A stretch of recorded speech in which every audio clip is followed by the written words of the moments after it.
안녕하세요. 긍정에너지를 함께하는 낭독킬러 유나입니다.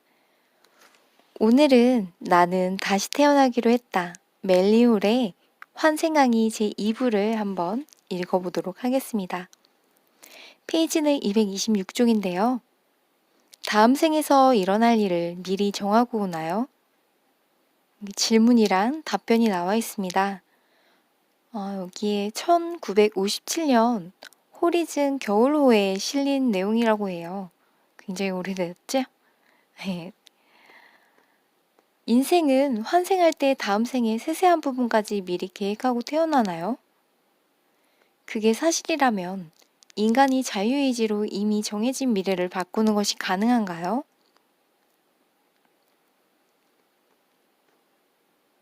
운명이냐 아니면 자유의지냐의 문제는 오래전부터 종교와 철학의 화두였습니다. 이 문제를 해소하고 타협점을 찾기 위해 제한적인 결정론의 교리를 제시한 신학자도 있었습니다. 삶에서 인간의 힘으로 제어할 수 있는 일도 있지만 큰 관점에서 봤을 때에는 제약을 벗어날 수 없다는 이론입니다. 이상주의 철학에서도 대체로 이 이론을 지지하고 있습니다. 인간은 자신의 힘으로 결정을 내릴 수 있는 정신을 가지고 있으므로 자유의지가 있다고 할 수 있습니다. 하지만 그는 동시에 변형될 수 없는 우주 법칙의 지배를 받습니다. 인간의 운명을 좌우하는 우주의 법칙을 벗어나면 안정과 평온을 위협하는 상황과 만나게 됩니다. 따라서 궁극적으로는 우주의 계획에 따라야 하며 자연이 모든 생명을 위해 만들어 놓은 법칙을 준수해야 합니다. 인과관계의 법칙이 실제하고 필연적이라는 사실을 받아들이면 모든 원인은 연쇄 반응을 촉발하여 반드시 이에 상응하는 결과로 이어진다는 진리에 도달하게 됩니다. 신의 법칙 또는 자연의 법칙 위에 있는 사람은 없습니다. 지구상의 수많은 인간은 매 순간 서로 얽히고 상호 의존적인 원인을 무수히 만들어내고 있습니다.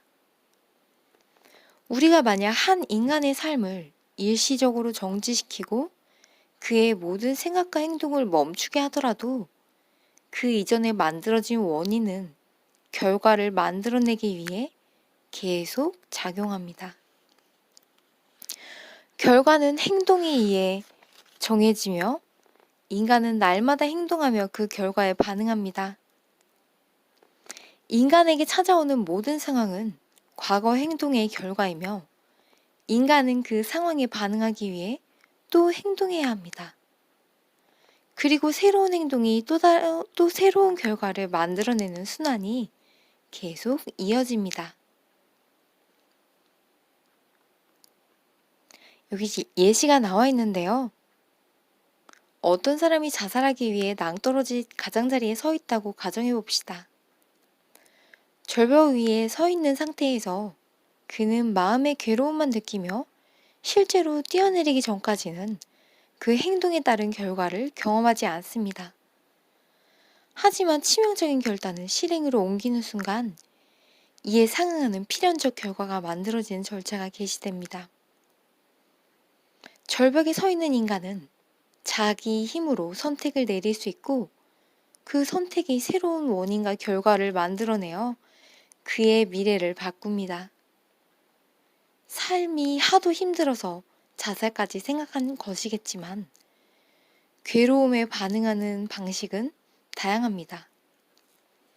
삶의 처지에 있는 다른 사람은 자살을 생각하지 않을 수도 있습니다. 운명론에 따르면 자살 행위도 이미 정해진 것이며 삶에서 벌어진 일련의 불행이 그를 필연적으로 절벽까지 이끌었다고 설명합니다. 하지만 이 주장에는 논란의 소지가 있습니다. 누구도 선택을 강요받을 수는 없습니다. 강도들에게 납치되어 절벽 아래로 던져지거나 걷다가 발을 잘못 디뎌 추락하는 사고는 있을 수 있지만 자살하겠다는 결심은 어디까지나 당사자가 내린 것입니다. 살겠다는 의지가 있으면 얼마든지 죽지 않을 수 있습니다. 절벽 가장자리까지 다가갔던 이 사람이 자신의 결심을 다시 생각해 본 후 마음이 바뀌어 집으로 돌아갔다고 가정해 봅시다. 그는 순간적으로 죽음의 위기에 처했지만 자제력을 발휘함으로써 추락하는 사람에게 필연적으로 작용하는 중력 법칙의 결과로부터 자유로워졌습니다. 뛰어내린 직후에 자신의 선택을 후회하고 회개하는 사람은 어떨까요? 그 짧은 찰나에 생각을 고쳐먹었다고 해도 이미 실행을 옮긴 행동의 결과는 피할 수 없습니다. 하지만 뛰기 전에 마음을 바꾼 사람은 집으로 돌아가 새로운 희소식을 전해 듣고 삶의 활력을 되찾을 수 있습니다. 두려움과 비관주의에 굴복하여 어리석은 짓을 하지 않은 것에 대해 감사하고 그 일을 계기로 열심히 살면서 재기할 수 있습니다. 삶의 매 순간 우리는 나의 현재 상태에 적합한 운명을 맞습니다.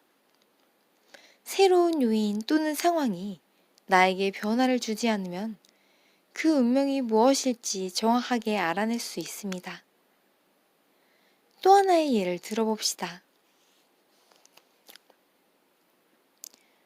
네. 그러면서 예시가 나와요. 그러면서 길 모퉁이에 서 있는데 무단횡단을 하려고 도로를 향해 걸어가는 사람이 보입니다. 우리는 그가 별탈 없이 도로 반대편에 무사히 도착할 것이라고 거의 100% 확신합니다. 하지만 확률은 매우 낮더라도 사고의 가능성은 항상 있습니다. 만약 사고가 난다면 반대편에 무사히 도달한 이후에 예정대로 이어졌을 일들이 중단됩니다.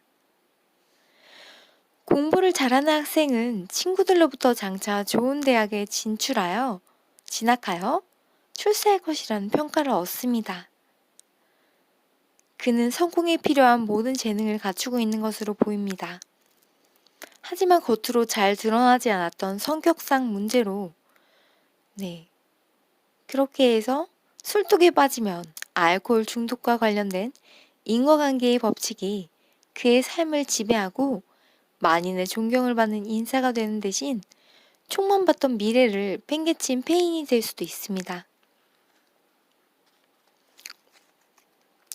다음엔 물질주의의 세뇌를 깊게 받은 한 젊은 과학자의 사례를 살펴봅시다. 뛰어난 두뇌의 소유자인 그는 핵물리학 연구에 일생을 바치기로 합니다. 하지만 연구를 진행하던 중 전쟁이 터져 군대에 징집됩니다. 참혹한 전쟁터의 한가운데서 핵무기에 가공할 위력을 직접 체험한 그는 종전 후 진로를 수정하여 종교에 귀의하겠다고 마음먹었습니다. 독실하고 경건한 신도로 변신한 그는 결국 신부가 되고 선교활동을 시작합니다. 인간의 생각은 운명으로 이어집니다. 이 과학자의 경우 목적의식이 바뀌면서 생각이 바뀌었고 결국 운명도 바뀌었습니다. 요약하자면 인간의 운명은 선택에 의해 정해집니다. 선택이 이어진 후에는 행동으로 운명을 실현하거나 신부의 사례에서처럼 행동을 바꿔 새로운 운명을 향해 나아갈 수 있습니다. 카르마의 법칙도 이 과정에 관여합니다. 인간은 수많은 생을 거치면서 산전수전을 다 겪은 존재이지만 한 생애에 자기의 모든 면을 드러내는 경우는 흔치 않습니다. 이번 생에서 나에게 주어지는 상황은 전생에서 만들어진 도덕적 원인의 결과입니다. 따라서 결과의 규칙과 제약에서 자유로울 수 없습니다. 절벽에서 떨어진 사람이 자신의 행동을 후회하더라도 결과가 달라질 수 없는 것과 같은 이치라고 합니다. 따라서 물질 세상에 와 있는 사람에게 완전한 자유의지가 있다고 말할 수는 없습니다. 가능한 범위 내에서는 자유의지를 발휘하여 삶을 선택할 수 있지만 하고 싶은 일을 뭐든지 다 할 수는 없다는 얘기입니다. 하지만 살면서 주어지는 여러 가지에 대응하는 방식을 선택할 수 있는 자유도 많이 있습니다.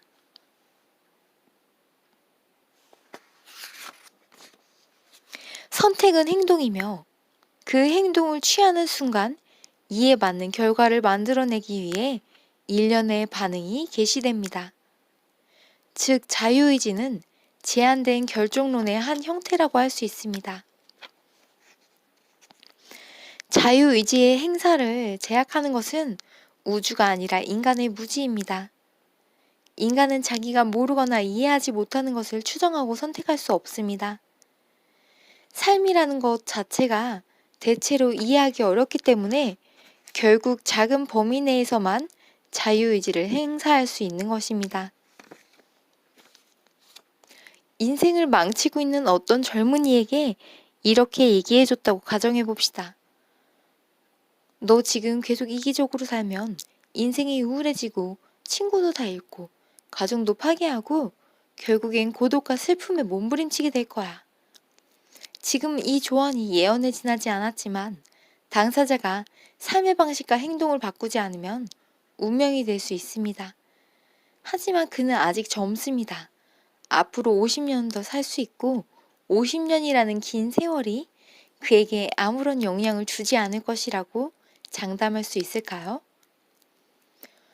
워낙 고집불통이라서 진심 어린 조언에 콧방귀를 낄 공산이 크지만 아무렇게나 막 살다가 삶이 꼬이기 시작하면서 큰 비극을 경험을 하고 마음이 바뀔 가능성도 있습니다. 만약 그리 된다면 삶에서 내리는 결정도 새로운 방향으로 바뀔 것이며 인생을 망칠 것이라는 최초의 예언도 빗나가게 됩니다. 조언자가 했던 말이 틀린 것도 아니지만 사람은 누구나 의식을 전환함으로써 운명을 바꾸는 힘을 가지고 있습니다. 고대 점성학자 프톨레마이오스는 별이 인간의 운명을 정하는 것은 아니라고 말했습니다. 하늘은 부추기기는 하지만 강제하지 않습니다. 별이 인간에게 미치는 영향은 항해사가 마주해야 하는 바람과 해류에 비유할 수 있습니다. 세상의 압력에 당당하게 맞설 생각은 하지 않고 아무런 의지나 동기도 없이 삶의 조류에 휩쓸려가는 인생은 별이 점지한 운명을 실현하게 될 가능성이 아주 높습니다. 하지만 인생이라는 배의 키를 직접 잡은 항해사가 되어 때로는 바람과 해류를 이용하고 때로는 땀을 흘리면서 목적지를 향해 배를 조정하면 안전하게 항구에 정박할 수 있습니다.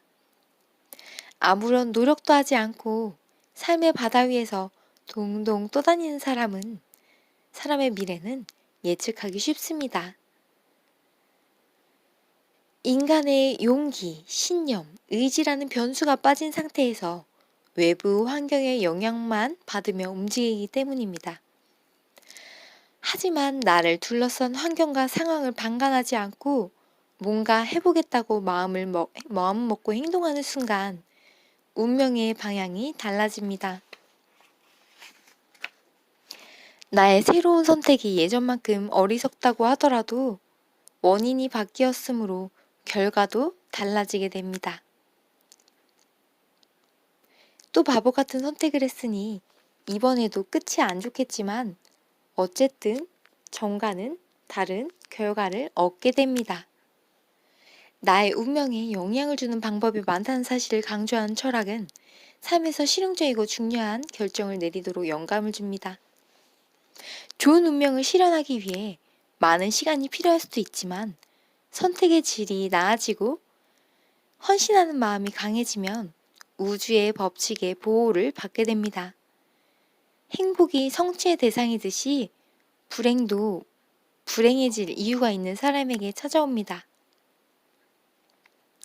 뿌린 대로 거둔다는 망고의 진리를 받아들이기로 했다면 진정으로 가치 있는 수확을 하기 위해서는 앞으로 어떻게 농사를 지을지 계획을 해야 합니다. 운명에 영향을 주는 요인이 이게 다는 아니지만, 우리는 이렇게 어떻게 우리가 수확을 할 수 있을지 농사의 계획을 짓는 것을 해야 한다고 합니다.